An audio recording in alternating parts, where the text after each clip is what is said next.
Good morning from TaylorKitchen. Today we are making a recipe from this very cool book that was put together by I think my cousins or perhaps my aunts and uncles and given to us kids and grandkids of my grandparents who were born in 1913. And nestled in the back of this book is my grandmother's cornflake macaroon recipe. And this is not macarons like fancy French cookies. This is macaroons like the coconut, but this is a cornflake version. Yes, it does use coconut, but it's a cornflake version.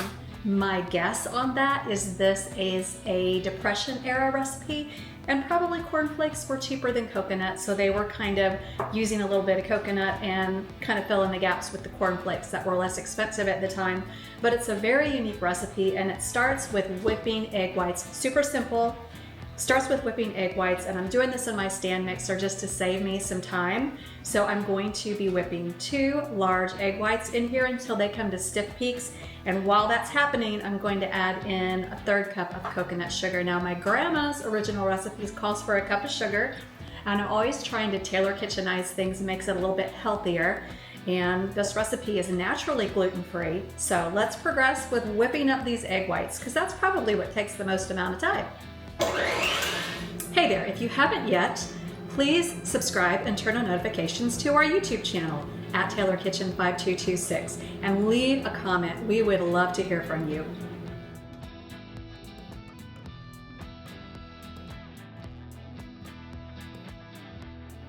As you can see from my beater, when you add the coconut sugar, it contains more moisture than white sugar, so it doesn't come to the stiff peaks that you'd get with regular white sugar.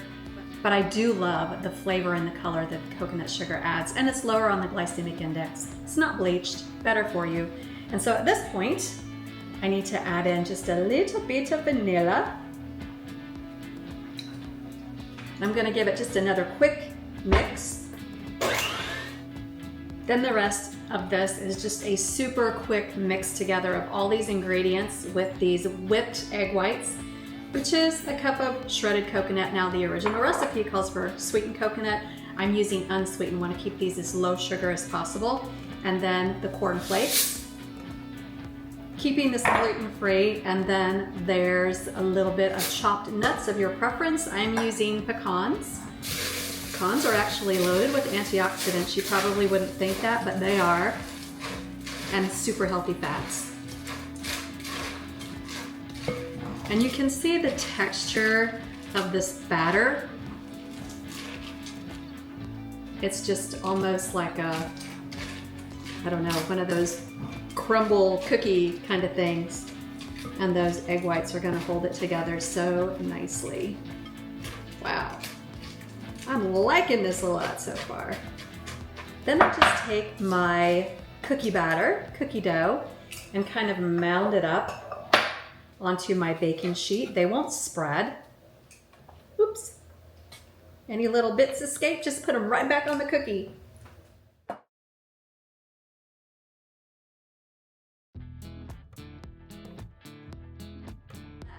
We are gonna bake these at 350 for about 20 minutes until they're even more golden and they're set.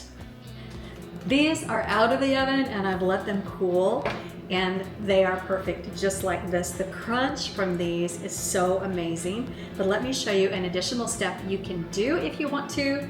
Leave it out if you don't. If you just want to eat them, go ahead. But I've just melted in the microwave some dark chocolate chips, just so I have a really nice smooth consistency. Give them a little stir around. And you can take these and either get a little fancy with them by dunking half of that cornflake macaroon in the chocolate, and then we'll let the chocolate harden. Or you can also just take a wee bit and kind of drizzle from a height so it looks artistic over your cornflake macaroons. That's pretty cool.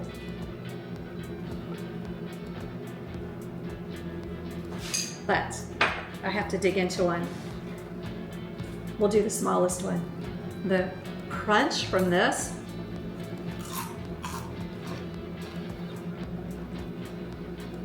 Can you hear that? These are so delicious. So delicious. And that using that coconut sugar gives these really an additional layer of flavor. Very caramely and just perfect.